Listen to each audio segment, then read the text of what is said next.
Hey, man. What's up? Have you ever heard of Collin Pope? Collin Pope? Collin Pope. Okay. I need to acknowledge to you and to all of the fans at home that I am guaranteed going to call this guy Collin Jost a thousand times in this episode. Sure. Because, and I know this because I've Googled him over and over again and been like, why is this Collin? Why am I getting all this Collin Jost stuff? Okay. Is it Collin Jost or Collin Yost? It's Collin Yoked. Collin Yoked. There's a kid in my high school whose last name was fitness Jost. account is Collin Yoked. There's a Tim in my high school whose last name was Jost. Okay. Find him. And now that I'm saying this out loud, I'm not sure if this is right anymore either. But I'm pretty sure he pronounced it Yost. Good story. All right, hey, you want to hear about Collin Pope? Sure. Today you die. Unless, like he's the Riddler. Like he's a Batman villain. Unless you can run a perfect chance. Shucks. Bested again. Things I learned last night.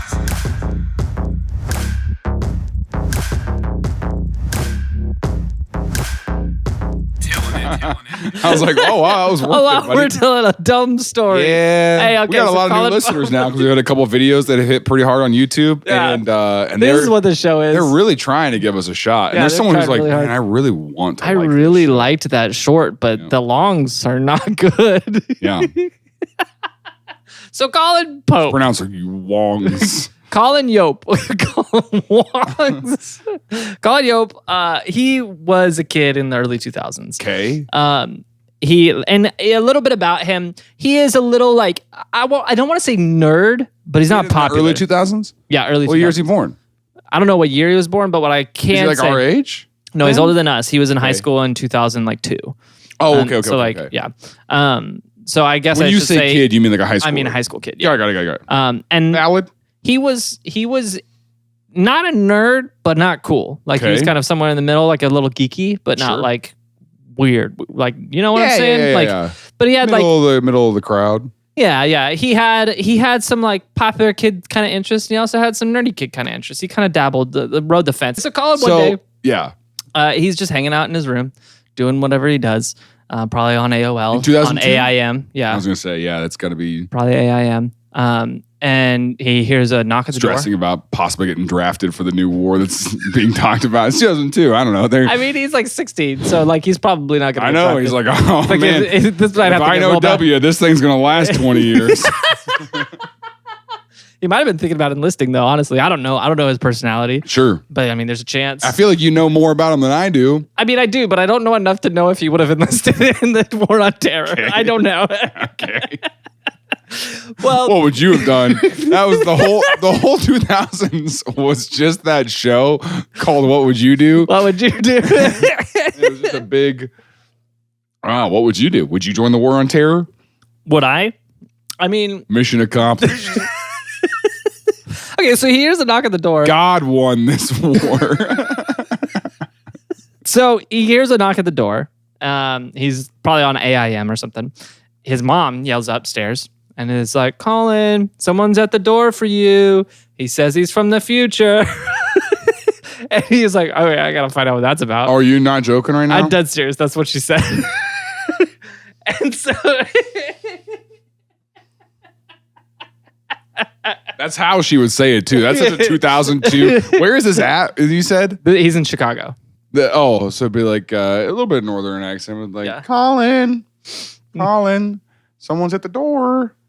The little or, you know? Yeah. And then Or, what's the next line? hey, Collin, Okay, yeah. somebody's at the door for you. Says he's from the future. All right, Ma, don't talk to me like that. His mom's in the Chicago I can mafia. tell your future. Yeah, that's what I'm saying. I can tell your future. The mafia. The mafia. Okay, so he goes downstairs, gets to the door, opens up the door, and there's a guy on one knee. And he says, Okay. I am. Will you be my future? Is that what you talk about? He says, Collin, my once and future king. And he says, I have brought you. like kneeling like for a king. Yeah. And he says, I've brought you a package. And he gives him the delivery, and Collin's like, okay, thanks. And he says, we'll be in touch. And then he leaves. We'll be in touch. And then he leaves. Collin goes upstairs, opens up the package, and the package. First of all, really funny bit to do to somebody, because all you gotta do is go through their mail,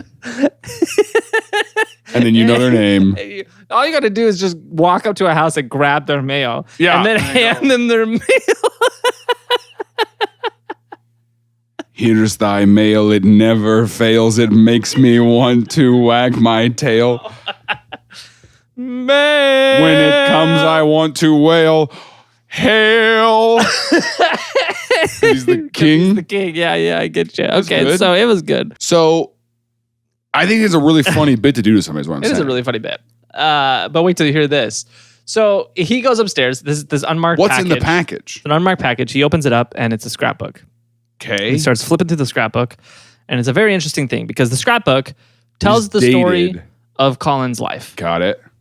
And what's strange about it is you flip through the early pages, and it's real. Like, there's photos of him and his friends and events from his life and things that have actually happened. Like, it's like this, whoever made this knows intimately about me and my life.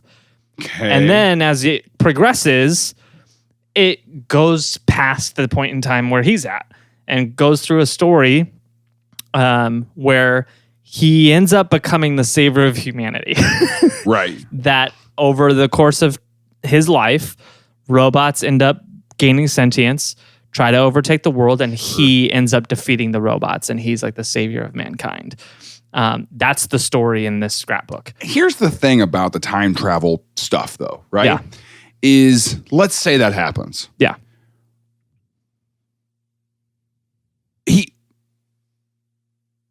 Okay. We're in the time loop, right? Okay. Yeah. All right. Okay, Let's say there's robot takeover. Okay. Right?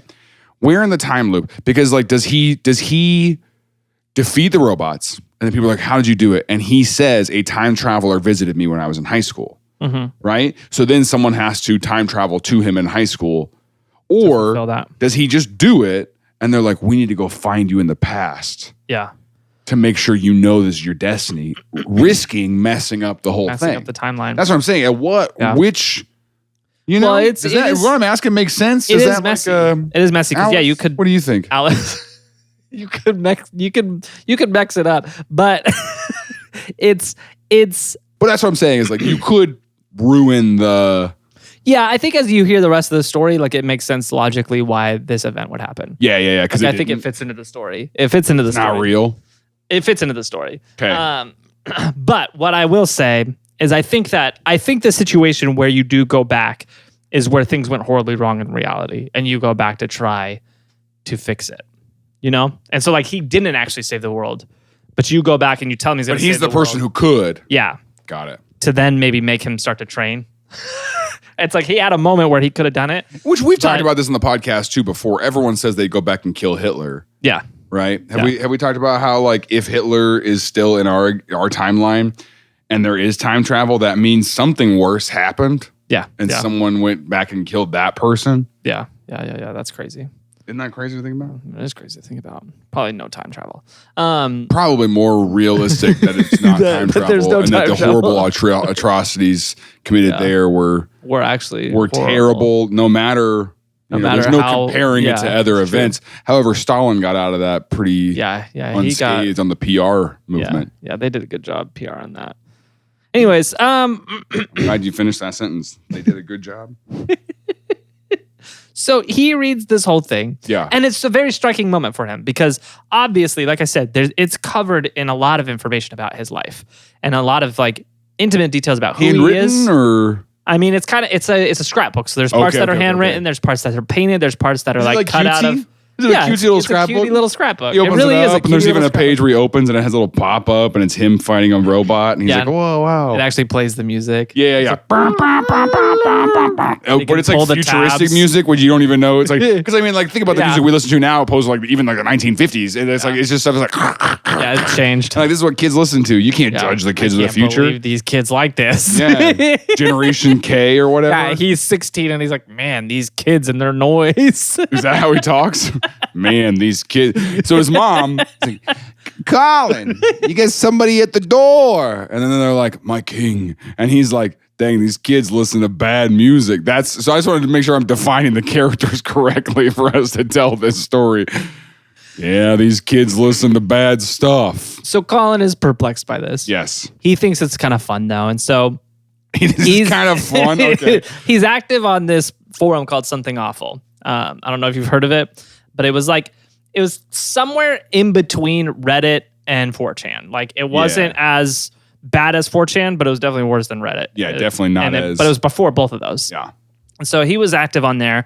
And so he posts like the whole thing. He scans every page into his computer, posts the whole thing on the Something Awful forums. And overnight, it goes mega viral for that time. Like it had like 100,000 hits, which was unreal in that era. And he obviously got a lot of attention, same way the internet always worked. He got positive and negative attention for this. Right. Was kind of a fun event. But then that was kind of the end of it. It lasted a couple weeks, and he just forgot about this moment until a year later. Forgot about the time a guy came and kneeled it. You know what I'm saying? Like, what are you talking about? I mean, Oh. There was a person who was kneeling at my front door, claiming to be from the. Oh, dang! I got those mixed up. Yeah. He doesn't forget about it, but it's like it just kind of becomes a weird thing that happened. You know, sure. It's like that was a weird one day. That was one really weird day. Yeah. But that was it. Until a year later, he gets a call, and it's that same man who was at the door. Which, by the way, his name is Zayn Figiam. He introduces himself. Zayn Figiam. Zayn is a pretty Gen Z name, so they nailed that actually. Is it a Gen Z person? How far in the future are they coming back from? I mean, it's only far enough for him to have been the savior of mankind. So like he has to be at least an able-bodied male when this comes around. When whatever event happens. Able-bodied male? I mean, he is a male, so I guess that last part wasn't necessary. Say that. He just said we're not one of those podcasts. Yeah, that's right. Be like, he's not a He's female. An able. Hearing that, like, dude, the people who were like, "Oh, females," stop. Don't ever say that. He's an able-bodied person. Okay. I made a joke online about how, because here's the thing. Is that my wife is prettier than I am. Yeah. And so people will joke and be like, wow, how did that guy pull that off? He must be rich because they think that's all women want. But the reality is that I just wipe the sink down and I don't listen to Joe Rogan. Right? So I made that post. Yeah. The number of people who commented in the comments and then confirmed everything about this post. They would say stuff like, well, actually females, and you're just like, nope, I don't even need to read the rest. You just confirmed it, you dork. Yeah. And then you ask like, hey, are you seeing anybody? They're like, no. I didn't even have to ask. I looked at the profile picture and I was like, no one's seeing you. It's like, dude, my wife makes me wash my face because she cares about me. It's like, dude, I can tell from your grimy skin that no one's telling you look bad. That's how you can tell someone's single, by the way. You're like, hey, you don't have anybody to destroy your self-confidence. To tell you, my hey, wife, you suck. You know what? I'm not even going to say what my wife said because then you won't be able to unsee it. Because every time I look in the mirror, I go, shoot. Ah, dang. So I'm not going to tell you. She's not going to see anyway. She listens on the audio podcast instead of watching the YouTube experience of this show. Sorry. So that's so funny. So, but that's what I said. So Zayn, which is a 90s 2000 name, also a Gen Z name. I think it's a Gen Z. But how old is Zayn that comes and kneels on the door? That's a good question. I'm not sure. You don't have info on that? I mean, Zayn, like, Oh, I think so you're asking how old is he was Zayn at the like time of the kneel? Yeah, no. I'm saying like, is Zayn like an older guy who's like no? We So have Zayn fought alongside each other, or is Zayn he is like a 20-something? Like okay, that's 20s. what I'm wondering. Yeah, early okay, 20s. okay. Yeah. And so he's like a younger guy. Yeah, he's a younger guy. So a year after Zayn proposes on the front porch. So a year after Zayn is on one knee in front of the front porch, is it like a year to the date? I don't know if it's a year to the day. I just know it's like a year later. Yeah, sometime later. Sometime about a year later. Okay. Yeah. He gets a call from Zayn. Yeah. And Zayn like very cryptically tells him that there's going to be a big event that happens in Minneapolis, and he needs him to be there soon. Collin. He needs Collin to be in Minneapolis soon. Okay. And so he's like, I need you to be prepared for this event. And so Collin is like, okay, hey, long time no see. Remember that time you kneeled on my doorstep? Hey, we don't have time to talk about this. Get to the Twin Cities. And so a couple days later, an envelope shows up on his doorstep. No marking or anything on it. And in the envelope is just a plane ticket to Minneapolis. And so Collin says, at this point, by the way, a little bit more information. In the course of this year, Collin drops out of high school and now he's got a job. He's still living at home with his parents. But he's like, this high school thing isn't for me. He found himself a job, and he's like, he's like, I'm going to defeat robots one day. I don't need to be in biology. What do I need a GED for? Oh, yeah, dude. My teacher gave me a C, and I was like, I'm not going to spare your life. You know what I'm talking about? Like, could you imagine being a teacher, and you're like, hey, can you turn in your homework? I don't need to. I'm going to save humanity. I'm save the world. I'm telling a 16-year-old, you're the savior of the future. And then him being like, heck yeah, dude. Yeah, I'm going to quit my job. I'm working at a hardware store right now so I can learn what they're made of. I'm just in limbo. I can learn what they're made of. Oh, I used to sell your guts. How about that? How about that? That's crazy. So he says, what the heck? I'm going to take some time off work. Okay. And I'm going to take this unsolicited ticket to Minneapolis. Sure. And go fly there. Hey, boss. Not coming in on Tuesday. Got to go to Minneapolis. Oh, for like a conference? Or, you met a girl up there? No, it's Zayn from the future.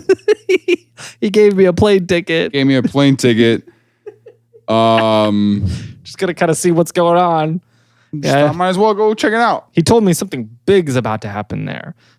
Yeah. So keep your eye on the news, because I think I'm going to do something cool. Keep your eye on the news. I'm going to put a kid in a balloon. Can you imagine that, though? Being the boss at Ace Hardware, who all year this kid's been talking about how he dropped out of school and then he says beat something, the robots. Yeah. He's like, oh yeah, a time traveler came. And it's like crazy. And that's my fear, dude. Is when crazy people say something, all it takes is one of them to be like, yeah, I am going to defeat the robots, and I got a plane ticket to Minneapolis, and you're like, okay. And then you see them on the news, freaking, Well, I think I get, if I'm the boss at Ace Hardware, that kid calls me after a year of him talking about him beating the robots and watching him play with all the electronics in the store. I'm calling the FBI and being like, hey, I think one of my employees is going to bomb Minneapolis. I think he's going to do something to Minneapolis. In the early days of this show, we did like affiliate ads where we were like, hey, sign up for Grammarly and use code TILLN, and we got like 15 cents. And now we just do Patreon. It's a much better way. It's better for us as creators. It's better for you as listeners. And it's a much more fun way for us to interact. We do monthly hangouts like on Zoom. We just hang out and play games online and get to know each other. It's a really fun time. So, but still use our code TILLN at Grammarly.com because I think it's still active. It is still active. Might get like a couple cents from that. Yeah. But join us on Patreon because we're having a great time. Yeah. If you don't, we're going to have to start doing mobile game ads.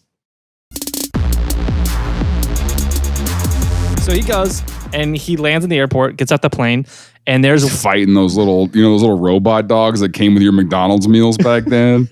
Those little you got from your lunch break, you bought a Happy Meal because you think it's better for you. And you're like, it's fewer calories. It's still too much. And you put it down and you're like, look at this little robot. And then, freaking Collin just across the room looking at it. Just going, you hear him be like, You come back in the room later that day and he's smashed. Like just beating it. It's like, what are you doing? Training. You come later, he's waterboarding it. Dude, it's I gotta get the information from like, them. It's 2003. Where is he? You know, it's trying to find. Well, they don't know about Osama They don't know. yet. Yeah, they haven't learned. Yeah. Well, he did. It was in the letter. Because he knew. Yeah. Zayn told them. Zayn said, also, by the way, we're going to get Osama. Don't worry about it. I told the guy next door, I said, hey, we're going to make a lot of jokes and I need you to tell me. Can you hear us yelling Osama bin Laden? And he's like, no. I said, well, we got to yell louder. I didn't hear you say that part. He goes, no, I don't hear you guys. Oh my gosh. Okay. So he gets off the plane and he goes to baggage claim. Yeah. There's a guy standing at the door. And the guy's standing at the door, like in the little tuxedo hat with the card and everything. Tuxedo hat? Yeah. And it doesn't say Collin Pope. It says Velocity Gnome, which is his username online. And he's like, that'd be like weird. Showing up somewhere and they're like Subway King. That's crazy, dude. And he's like, that's me? Who else would Velocity Gnome be? So he tells him that he's the gatekeeper. He's like, I'm the gatekeeper. I'm here to help you on your quest. And he says on the drive back, he said there's going to be Is this just an elaborate game for this weird subreddit? I don't know. I'm gonna be your driver for this quest. he says I'm taking you to your hotel for your stay. And he says, I've got a cipher that I need you to decipher on the drive back. And so he gives him this puzzle in the car and he deciphers it. It's a really elaborate promposal by some girl in his class. She started it a year earlier. And then he dropped out and she was like, oh frick. But she forgot. I was just trying to ask him to prom and I got him to drop out of high school. Oh no. Oh no. And so then she's like, okay, we need to keep doing the plan, but this time we got to convince him to go back to school. She's like, I already paid for the hotel and the deposit. And maybe this part of it could be like, and it turns out you can't strike the final blow on the robot without a high school diploma. And a 3.2 GPA. And he's like, hey, come on, you're just asking too much. Just get the diploma. Okay, sorry. Yeah. And so he gets back to the hotel and they check him in the hotel. And when he gets there, there's a crossword puzzle. And it's like, you have to solve this crossword puzzle. And so he posts a picture of the crossword puzzle on the forums. What are you talking about, dude? What the heck? He posts a picture of the crossword puzzle on the forums. We need you to decipher this code. And he's sitting over here being like, B, E, S, U, R, E. Be sure to drink your Ovaltine. The whole thing is an ad. This whole thing. That's 100% where we're going. That's by hilarious. The way. Honestly, that someone comes and kneels at your front door, and goes, "You are the chosen one," and then it's just you get to the end, and it's just like, "Here's two Coke points, two Coke points, not even coupons. You need 100 points. You got 100 points to get a free Coke." Oh, okay. I just dropped out of high school and spent 3 years on this. I have a huge following online that's trying to decode what this whole thing is. 2 Coke reward points. You can trade 7 million of those in for a jet. Just kidding. Just kidding. So that's crazy. So he puts the crossword puzzle on his. Wait. Just to recap then. So now he gets to the airport. Guy's got this username and is like, I've lost you, whatever. Yeah. Gives him a cipher. Yes. Gets to the hotel and he's like, here's a crossword. This is starting to sound like a very elaborate proposal. It does sound like an elaborate proposal. Okay.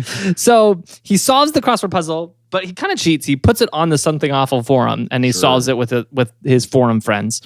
And then the next day he comes back and the gatekeeper's there and he's like, did you figure out the crossword? And he tells him, it gave him this like numeric wearing this code. hood, and he's got his hands together. You know that thing where like the cloak covers his hands? He goes, did you solve the crossword? And so Collin tells him it's like a numeric code. He's like 114329 or something like that. And the gatekeeper's like, very good. And so then thank you.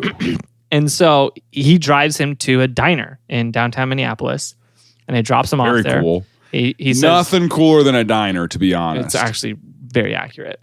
And he says Zayn's in there, and he says they've got a table set up for you. Tell yeah, dude. It's like neon lights, a diner, like the jukebox is playing something. He walks in, Zayn's sitting there with a cup of coffee, just.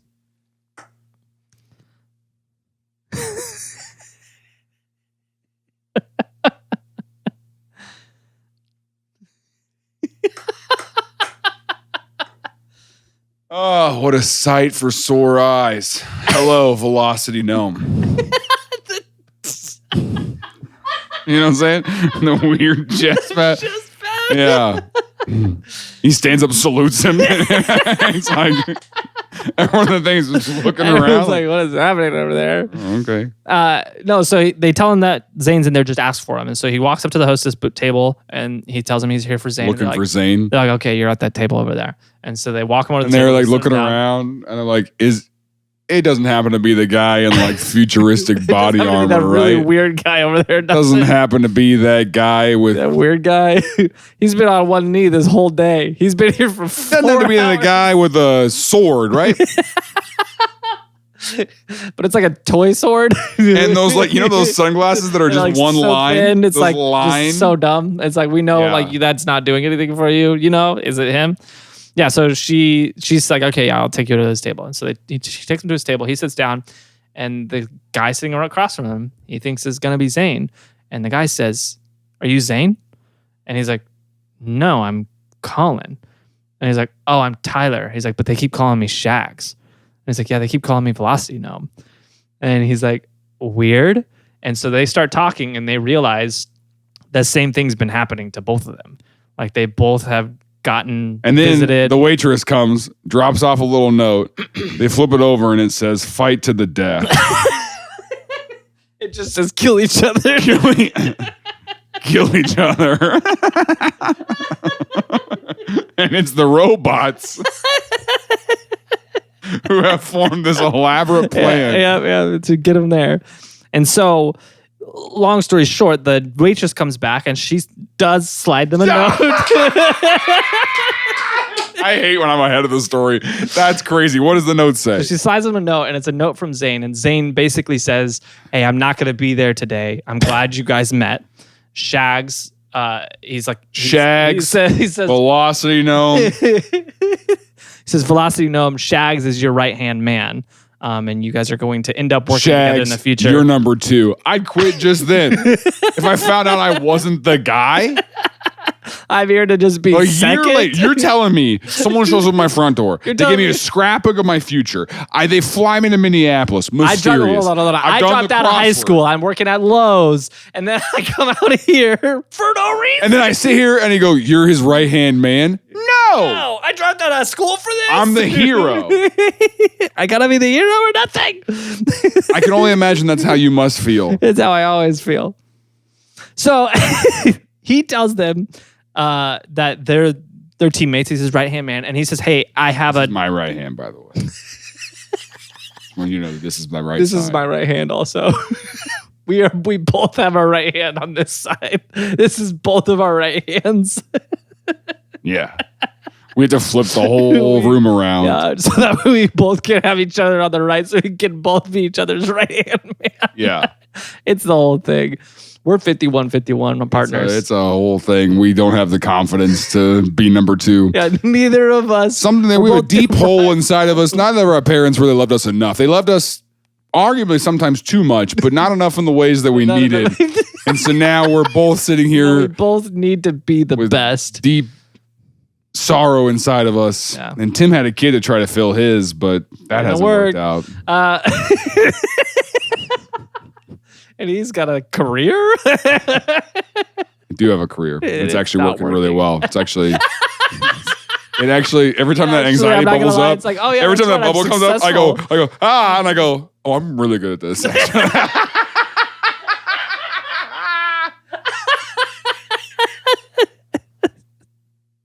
So I go, oh yeah, I'm rich.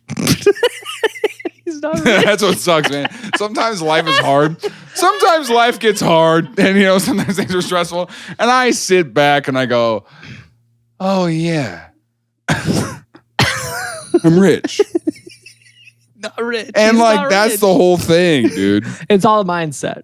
When you see these trad wife accounts online, like the what I forget what her name is, something ballerina. Yeah. And she's she's got like that $65,000 stove in her house or whatever.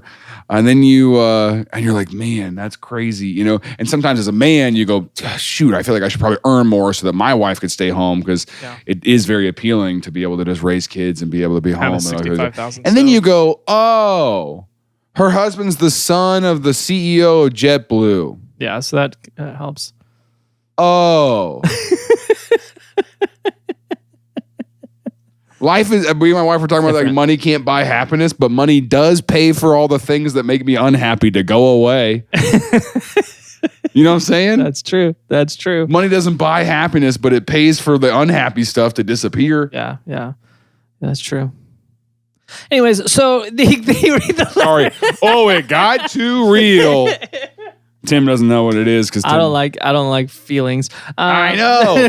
That's back to what we're saying. Our parents loved us too much in certain areas, but not enough in the other. And now when we get too close to big feelings that are very scary, Yeah, we right. go, oh. But not me. I'm feel rich. That. Not me. I'm rich. I don't So feel. I pay for those feelings to go away. So he's the right hand man. He's the right hand man. So now, is it just kind of like, okay, where is Zayn? So Zayn's not there. Well, yeah. Zayn wrote them the letter, and Zayn said, I need you guys to find, there's a device in a robot locally. I need you to find it. Oh, I'll find it. In a robot locally? In one of the local bots. What does that even mean? So they have to go on this search. And They go downtown. They see a robot spray painted silver. It's just a dude, like a street performer. And they beat the tar out of him, Just dude. Like wreck him. freaking rocked his world. Yeah, no, what they decided, slightly different plan. They're like, give us the letter. slightly different plan for them. They went to Chuck E. Cheese's and they said, oh, there's robots there. And That is not serious. so they go to Okay, Shags. So there's going to be a total takeover of the robots. They're going to destroy humanity. Where should we start? I think we should start with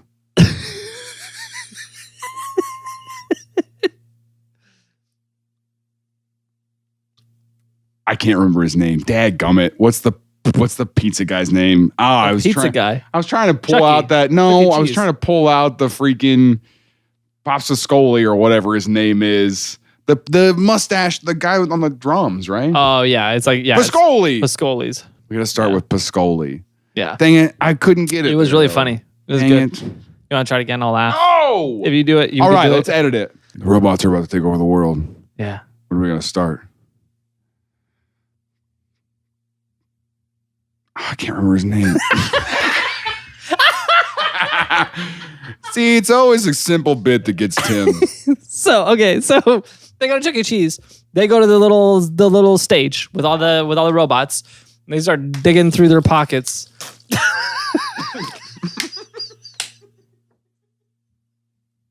Oh my god.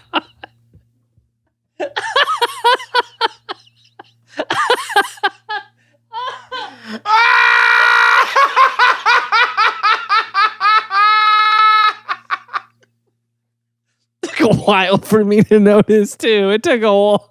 You did a lot of that. So they find another clue in the pockets of one of the animatronics. Right. And shut up. No, they did not. And in the pot, like, so, okay.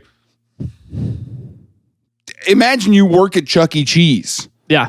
And you're just at your job, and cleaning up the pee in the ball pit. Some young adults. You look over, and there's some young pockets. adults. There are 2 teenagers, 2 17, 18-year-old boys. Yeah. Just, what's he got? They're freaking. Hey guys, can I help you? Excuse me. We're on an interdimensional mission right now. We're saving the world. Okay. You can help by backing off. And you're like 32. You work at Chuck E. Cheese. Yeah. You know what? You know what you do in that situation? You go, all right. Then you walk away. You say, I don't care. You're right. I couldn't care less.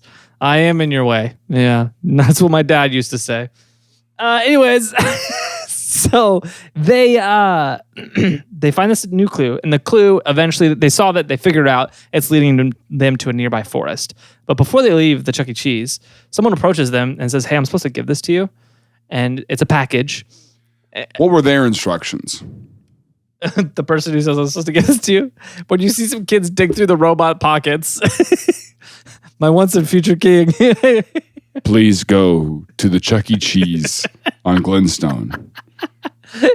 You'll find 2 young men, saviors. Once they find the clue, do not help them. Do not help them. Hand them this. Your mission has been set. What the heck? Okay, is this all going to come together at the end? Yeah. Okay.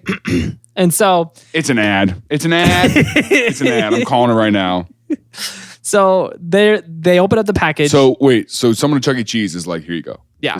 They told me to give you this? Yeah, they told me I'm supposed to give you this. Okay. And it's a package. It's an unmarked package. They open up the package, and there's 2 items in it and a note. And the note says, for Shags, I've given you a video camera to document what you're about to do. And so it's a 2003, an old 2003 camcorder, yeah.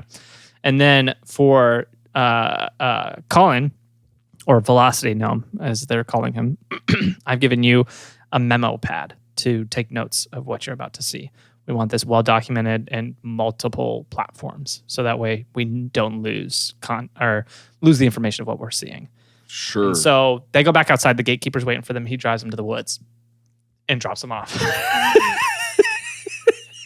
Okay. He drives them. Where's the parents? Where's the parents to be like, hey, do you see our son in a couple days? Yeah, I think he's in Minneapolis saving the world. He accepted a random flight to Minneapolis. And I think he's in the woods with Shag. Oh, all right. Well, as long as we know where he is. Cool. It's 2003. Did you tell him to be home after dark? Yeah. When the streetlights come on. Okay. Come back when the streetlights come on. So they go into the woods. They walk pretty far into the woods. They're on the trail. The gatekeeper leaves them. And so it's just the 2 of them walking in the woods. And what they're told from the note that in the other package says that they're looking for a red X. And they need, he did say to bring a shovel. So they're walking into the woods with a shovel, the 2 of them looking for a red X. And in stories about this, they said they were getting a lot of weird looks from other people because it's like a trail. It's like a public trail. Okay. It's nighttime? No, this is the day. Okay. It's daytime. They're walking through like a public trail with a shovel. And so they walk into the woods and they find one of those red X's like spray painted on the ground. And so Collin, or Velocity Gnome, we can call him Gnome. Gnome goes and he starts to dig, and almost immediately he hears like a clang when he okay, steps on the shovel. And we don't know if like the ground was like solid or we just recently dug up. We just know it was red X. We know there was a red X. We know he shoved his shovel Saw in. Red and X. pretty much immediately heard the clang. Got it. And then so dug it up, and there was a black lockbox sitting in there. He pulled it out, and they both realized they didn't have a key or any way to open it. They're talking about what they're going to do to try to figure out. As they're talking, another person's walking on the trail and goes, I think I'm supposed to hand you this key. Hey, I was just praying back there, and I think I'm supposed to give you my house key. They don't know that I have a pocket full of pepperoni right now.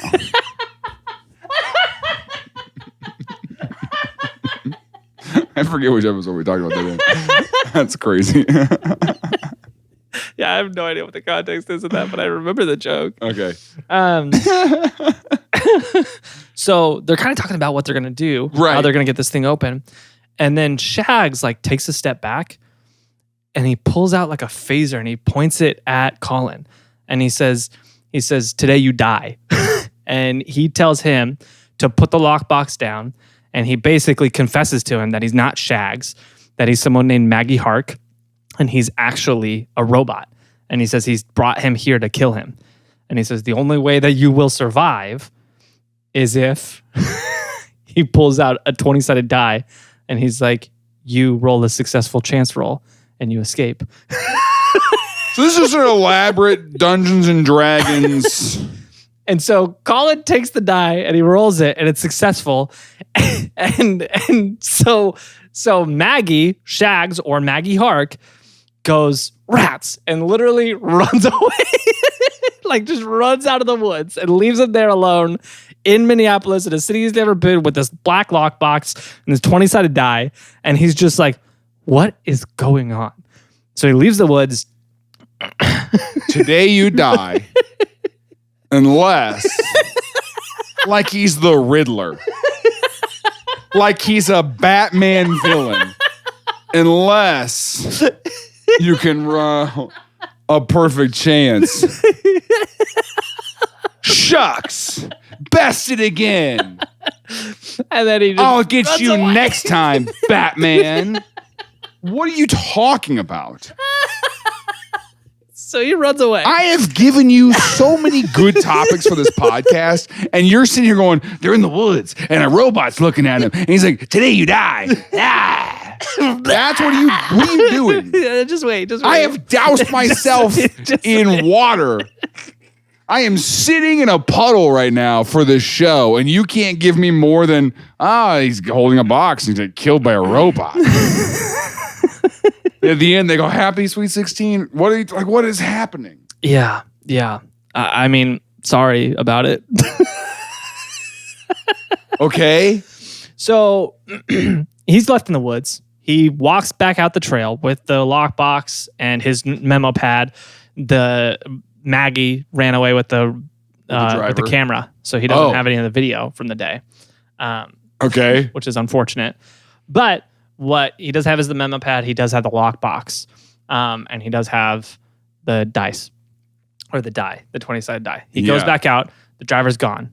He's just in Minneapolis alone. He has to find his own way home. Okay. He ends up figuring it out. I don't know what happens, but he ends up getting home, got back to Chicago. Got back to Chicago.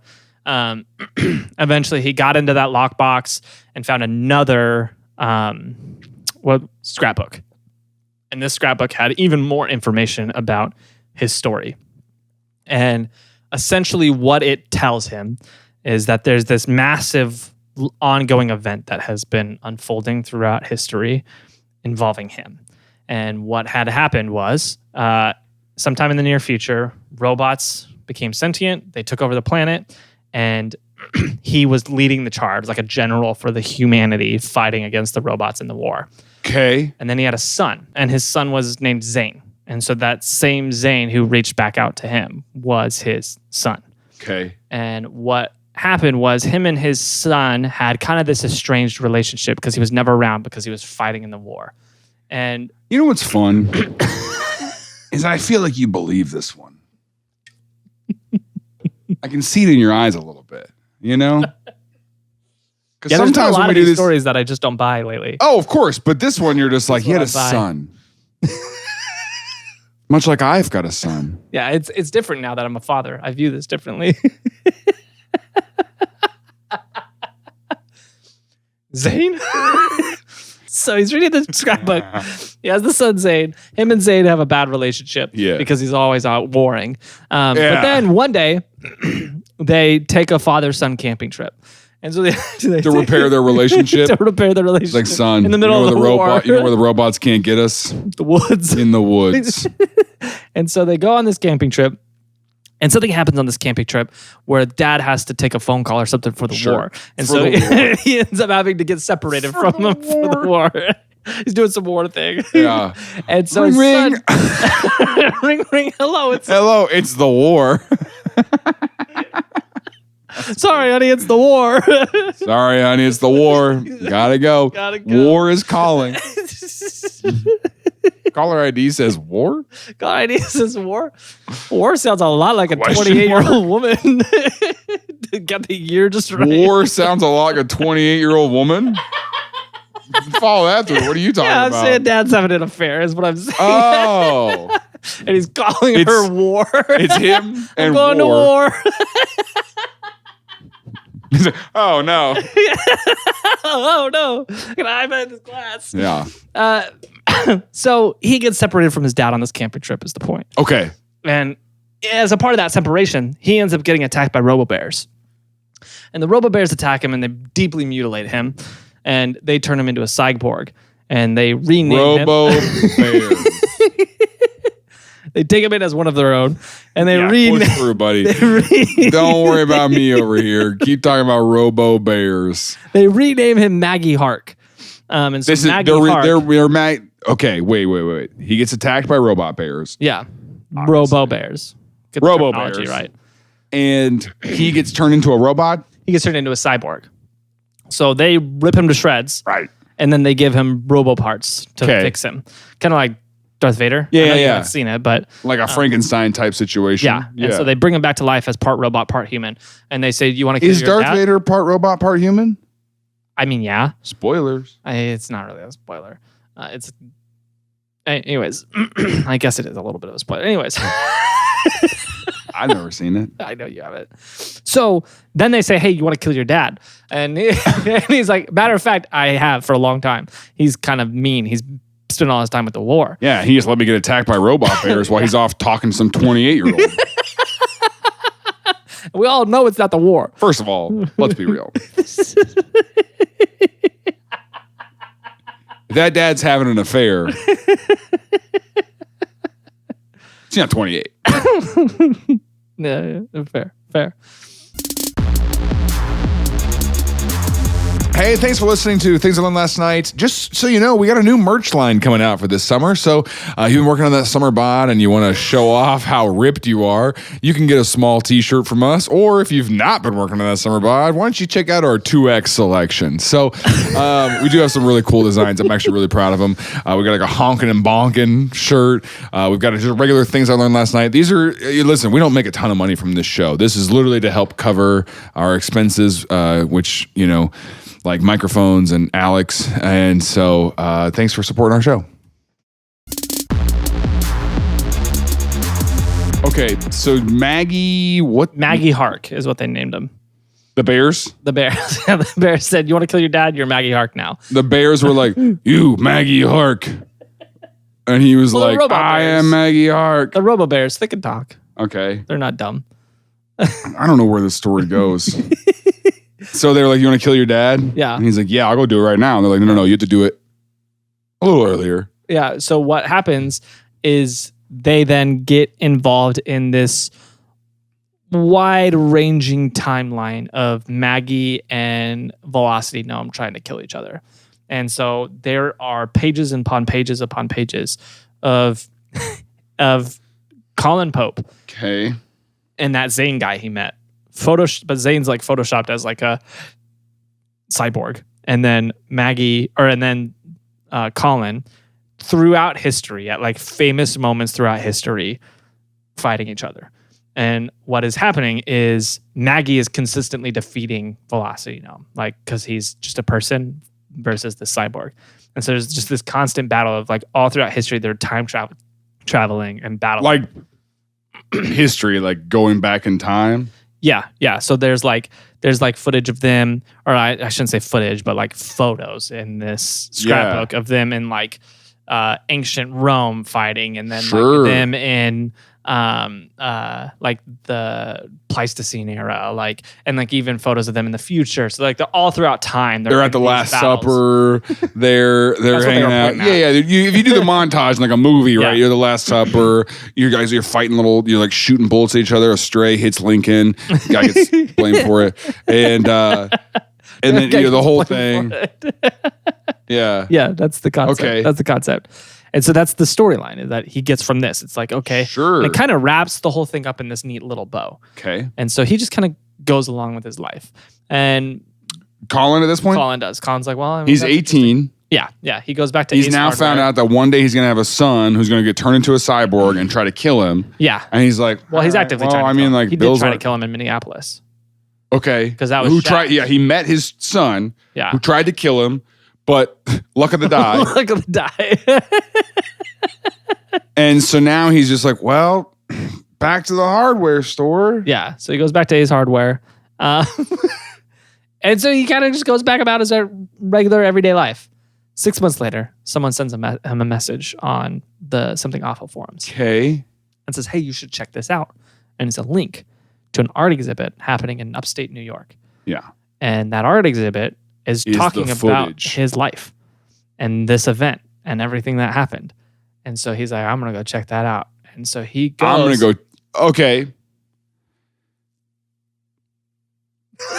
So someone sends you a link to an art exhibit in New York. Mm-hmm. That's like, hey, by the way, it's just a bunch of pictures of you.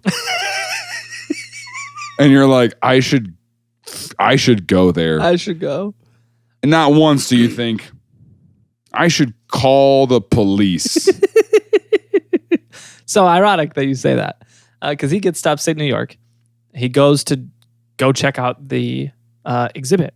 And on his way there, he runs into a guy. And the guy basically stops him and says, hey, you can't go in there. And he says, I have something for you. And he gives him a note. And that note basically tells him to come back after dark. There's a clue for him to find. And so he comes back after dark. And he's shining a flashlight in the windows of this art museum. Or this like small exhibition hall. I guess it's not a museum. It's shining lights in the windows of the exhibition hall trying to see the clues. Yeah. So the police show up. Yeah. And they start asking him some questions. Correct. Luckily, he's like a 19-year-old, like baby-faced white boy. And so the police are like, actually, you want to kiss? They love him. Kinda. So they ask him like, these questions, and he's like, oh, sorry, 19-year-old. He's like, I see what this looks like, and he's like, this is an exhibit about me. He's like, look, he's like, look, this is about me. I'm trying to solve the thing, and so they look at it. They pull it up online or whatever, and they're like, yeah, this actually is about him. Like, that's weird. I'm like, well, back to your business, little boy. And they leave. They let him just hang out and do whatever he was doing. They're like, that's not suspicious. I mean, what do you... Okay. And so... And the police... And he's like, please help me find who's doing this. I have no idea who's made this. And they're like, yeah, that's crazy, dude. Yeah, that's not really our problem, honestly. Wow. Wow, look at the time. You know, it's 10:35. Usually people murder someone about this hour. Well, I better go get ready for that. Goodbye, Velocity. No, I mean... He says, look, you can... He said, I'm going to take you to jail unless you roll a chance Unless roll. you roll a perfect 20. But the cop does tell him, hey, you got to get away from here. You can't, whatever you're doing, it's suspicious. You got to You got to be somewhere else. And so he leaves and he comes back the next day to the actual exhibit while it's open. And he looks around the exhibit and it's photos of him during this whole event. And so there's a photo of him at his doorstep with the guy on his knee. And it looks like someone's taken the photo from across the street. And then there's a photo of him getting off the plane and meeting the gatekeeper. There's photos of him and Chuck E. Cheese. So they've been following him the whole time, like getting all of this recorded. And there's even video footage of him in the woods finding that box. And so he's watching all this stuff unfold in this. So the art exhibit is basically, hey guys, we're going to make fun of this dumb kid. We found somebody we think could fall for it. And so while he's at this exhibit, he finds what he believes is another clue. How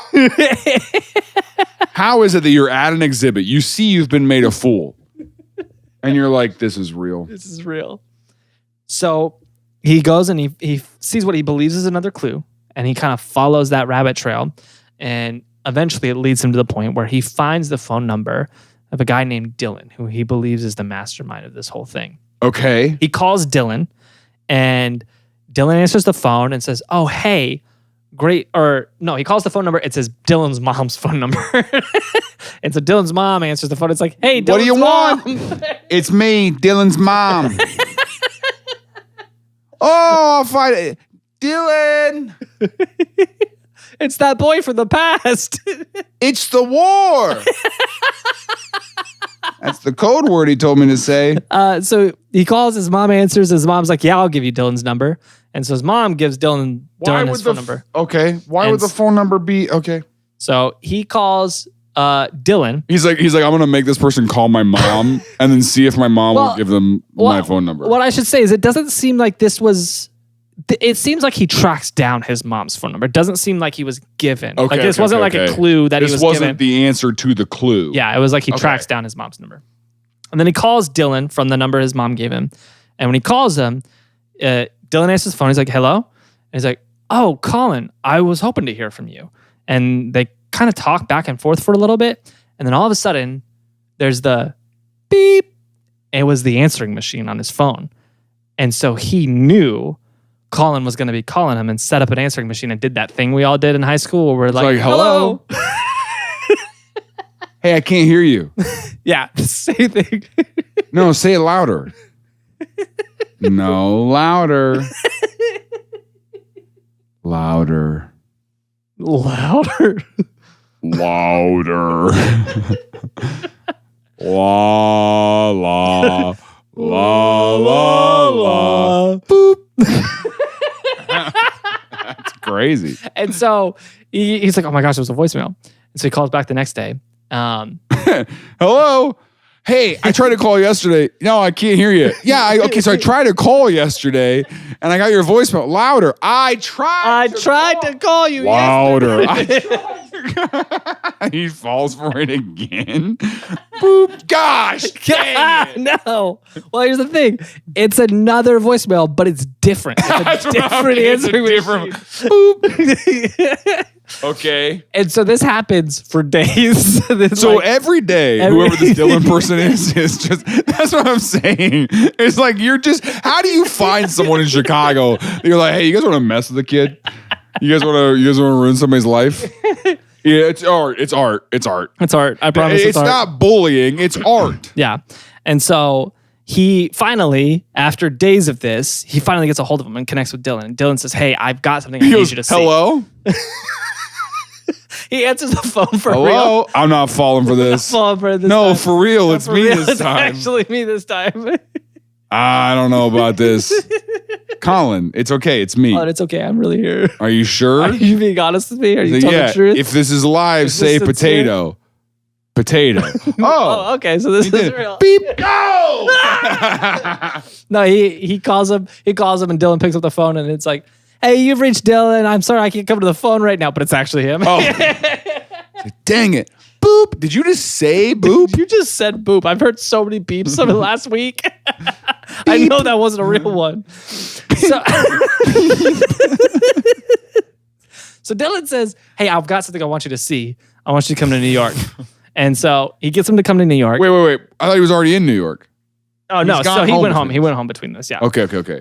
How long? Okay. I don't know exactly how long it was between the.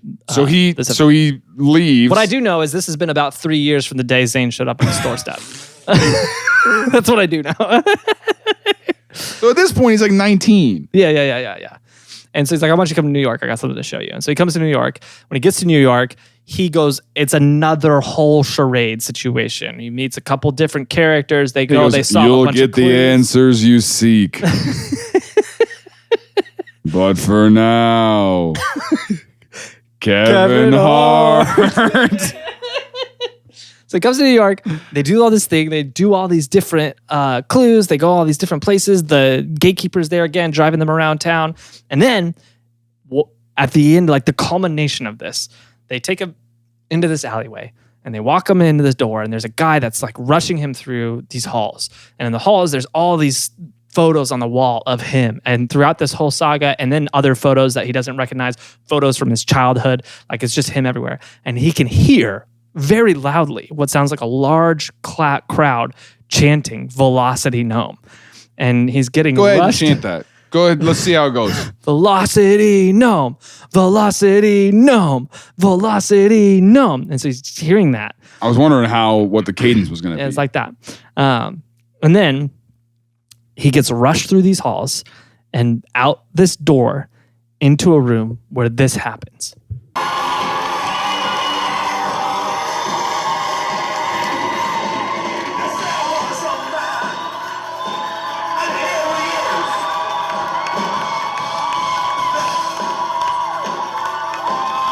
That's him in the middle. Okay. So for audio listeners, it's a stage, and Collin is wearing a backpack. He's clearly just been rushed into this building. There's like probably 10 people dancing in a circle around him. So what ends up happening here is he walked on stage in like a black box theater. Yeah. And he gets rushed onto stage. And he's smiling. Like he's like enjoying it. It looks like he's like kind of like, oh, this is kind of fun. Yeah. And then he's just a part of this rock opera. And they do the whole show. And he's a part of it. And they are engaging with him. They're singing songs. They're asking him questions. He has lines, but he doesn't know them. And he's just kind of ad-libbing.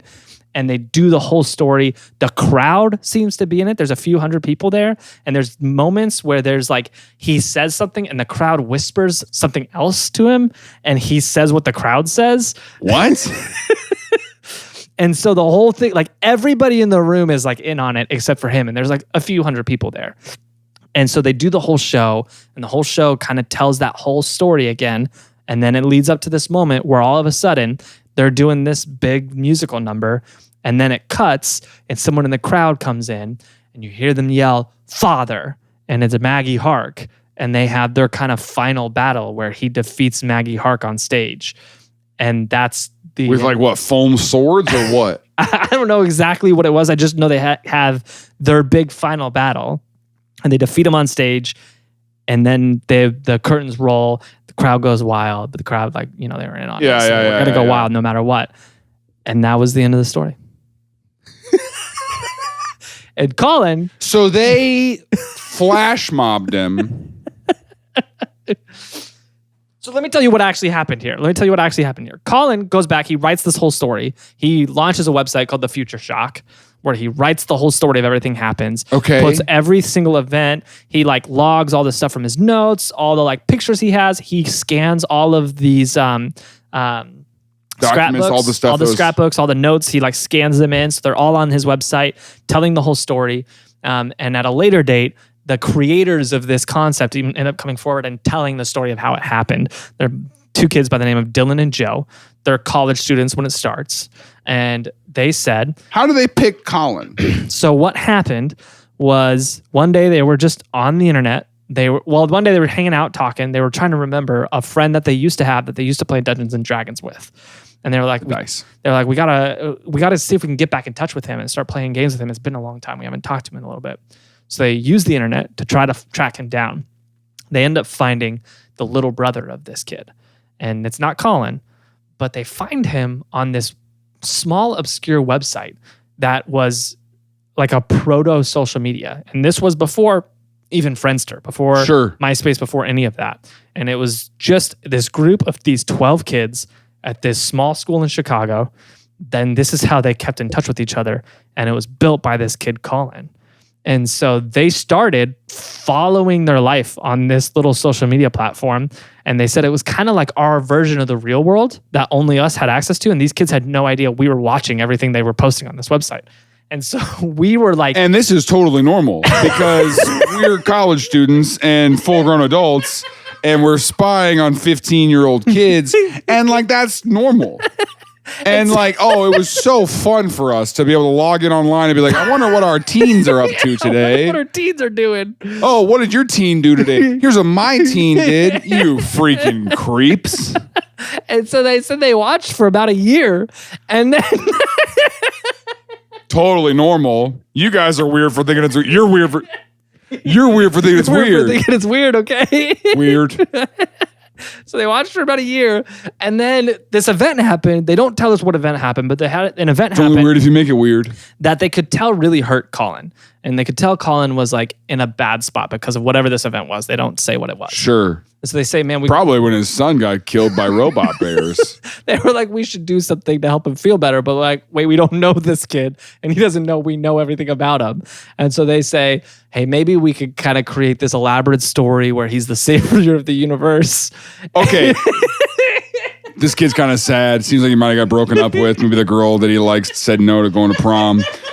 Maybe we should just reach out to him, a message, be like, hey, man, we actually found this social media and we would love to be your friend. We think you're cool. Because just having older guys reach out and say, hey, we like you is probably enough to boost the self-esteem of maybe a 15 or 16-year-old kid.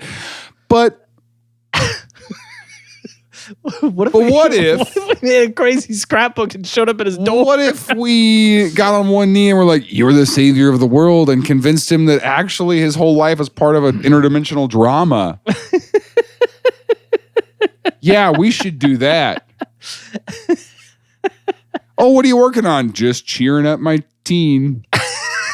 Just cheering up my teen. So they make the scrapbook, they go to Chicago, and what happens is they pull up. Joe stays in the car. Joe films it because he's afraid. They're afraid of the police. So Joe's filming it because they're afraid that something weird's gonna happen, and they want record that like, hey, this isn't anything weird. Sorry, it's not weird. It's just that we follow this teenager online and we wanted to drop this off at his door. No, officer.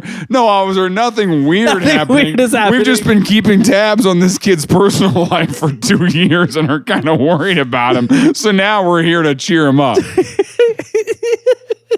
No, officer. No, Chris Hansen, don't worry. I got it. So Zayn, who's really Dylan, knocks on the door, and his mom opens the door, and he's like, and there's like a podcast interview where he tells the whole story. He's like, and this is the moment when we realized we messed up, because he's like, I didn't factor in that there could be adults in this story that could come into play at any point. So his mom answers the door, and I'm like, oh shoot. And she's like, what? Can Collin come out and play? Hey, can your son come out to play? And so he says, is Collin there? And she's like, my son? That's my husband. Because they have a weird situation, right? And so turns out Collin's been dating a 42-year-old woman. So she says, who are you? And he says, I think we'll be friends one day. And she says, oh, Collin, what? Someone's here for you. He said, they said they're from the future. That's how she interpreted that. He said something so sketchy. And she says, oh, Collin. Wait. This is 2002. Yeah. Am I crazy? You're not crazy. This is insane. Someone knocks on your door. You answer it, and you go, can I help you? And then they go, I think we'll be friends someday. And then you go, this is for my son. This is for my son. Well, no, he already asked for Collin. She said, like, is who Collin here? And she said, who are you? And he says, I think we'll be friends one day.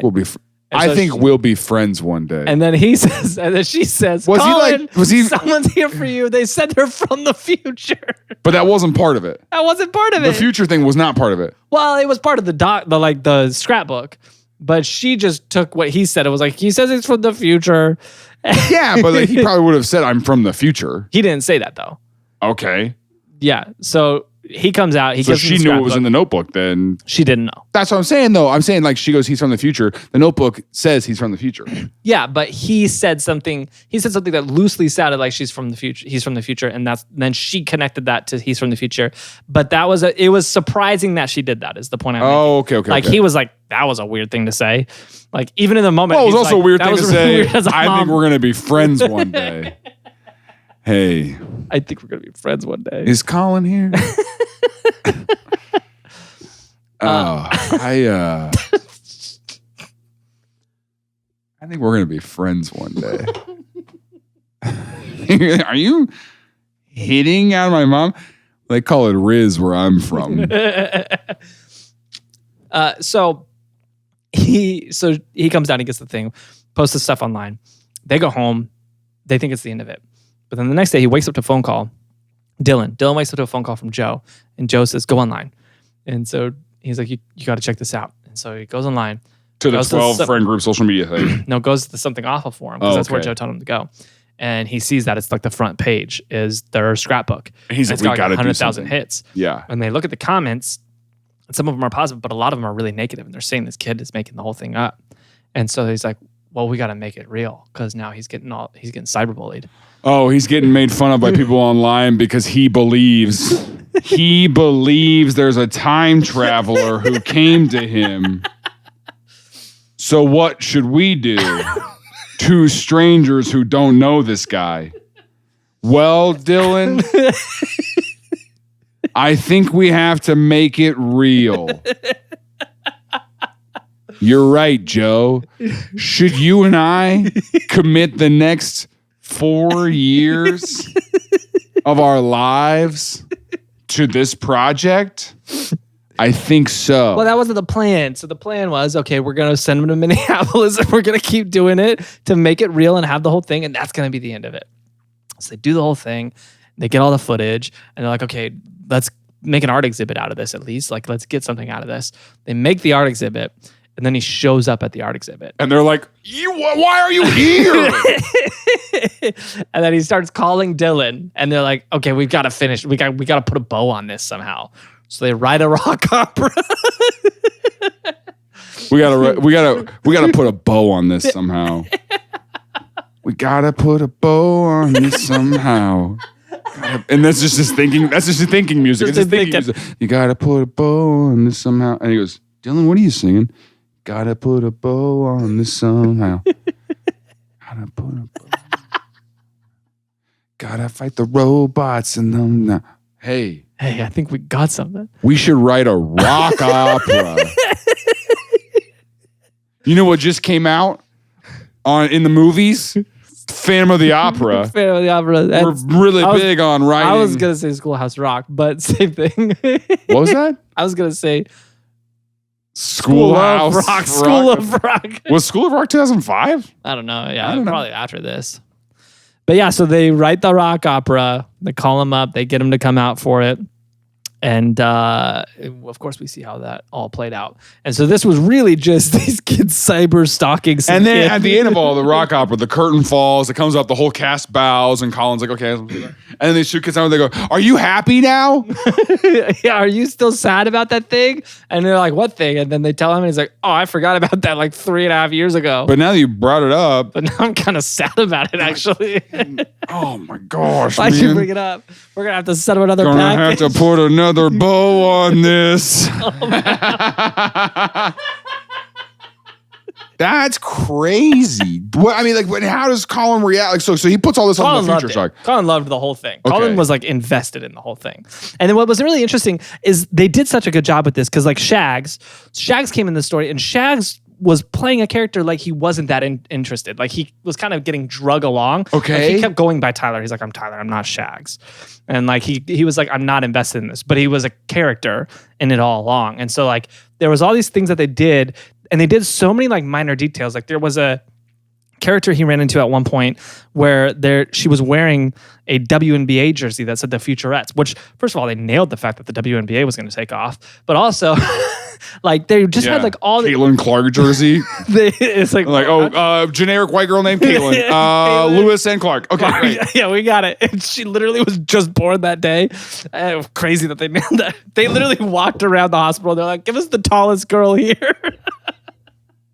We need someone for the future. Oh, excuse me, nurse. Excuse me. Who's the tallest baby you have? What? I just need to know the name of the tallest baby I you think have here. We're going to be friends one day.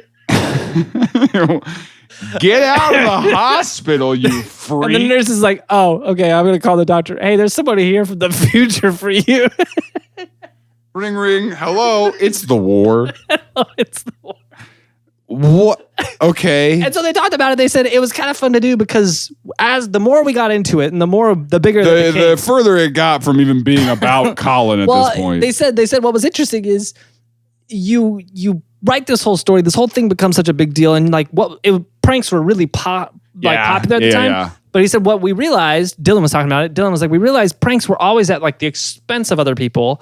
Like, what if we did a prank that made this person think that they were the savior of the world? What if we pranked him up? Yeah, we're gonna prank him up. And so that's what we did. And it's kind of the craziest prank anybody's ever pranked. I don't even know if you could call it a prank. It's weird. That's for sure. Okay, so it was an art exhibit. It was a years-long art exhibit. I don't even think it was supposed to be an art exhibit. Like no. I don't think they set out to do that. Yeah, they did it all, and then they realized they're like, we got enough for an exhibit here. Let's at least get our money back. Because they bought him a plane ticket, they got him a hotel, they set all this stuff up. I don't know, like they got Chuck E. Cheese to agree to this. I don't even know if they. I don't think you have to. I think it really was the situation where the guy is 32, working at Chuck E. Cheese. He sees two college guys come in and put a note in the thing. Two separate young boys come in and start searching for it. Young boys. And he's like, "This has got to be a weird church thing." Weird church thing. Yeah, I think this is a lock-in. It does kind of sound like it, actually. So yeah, it's interesting. I don't know if this could have happened nowadays. Like. Yeah. That was a very early 2000s event to happen. Yeah, this would immediately be like... Hey. Yeah. And it's also, it could only happen with the right person. Like, you have to have someone who's going to invest themselves into it, like Collin did. Like, he was very interested in being a part of it. And he played along the whole time. Did Collin believe any of it? I don't think he believed any of it ever. Like, I think he was just he doesn't seem like fun. That's what I was worried about. He doesn't seem like the type that like is like, oh, I really am the savior of the world. There actually is, I found a Reddit thread where allegedly there's a user named Collin Pope. So allegedly this is him. He says it was he says that this whole thing happened to him. And he says it definitely straddled the line between a prank and LARPing. And he says, well, I would never run around and say like I would be a person who LARPed out of context. He said it just seemed appropriate to play along when it started happening. And so he's like, I'm just gonna do this, I guess. And so every time something happened, he's like, I'm yes and just went with it. And he said it was a ton of fun. Wow. So, very strange event. Sure, it's a memory he's going to have for a long time. He had the website up for years, at least a couple years ago, because I heard a podcast where they were talking about referencing it. It's now taken down. So all this stuff doesn't exist anymore. Like, you can't find it online. I'm shocked I was able to find that video just now. But this is the story of Collin Pope and how he saved the future. And at the end of that opera. Right, like the devil came out. Which is a very weird twist. It was like, you're going to fiddle off the devil if you land a perfect roll.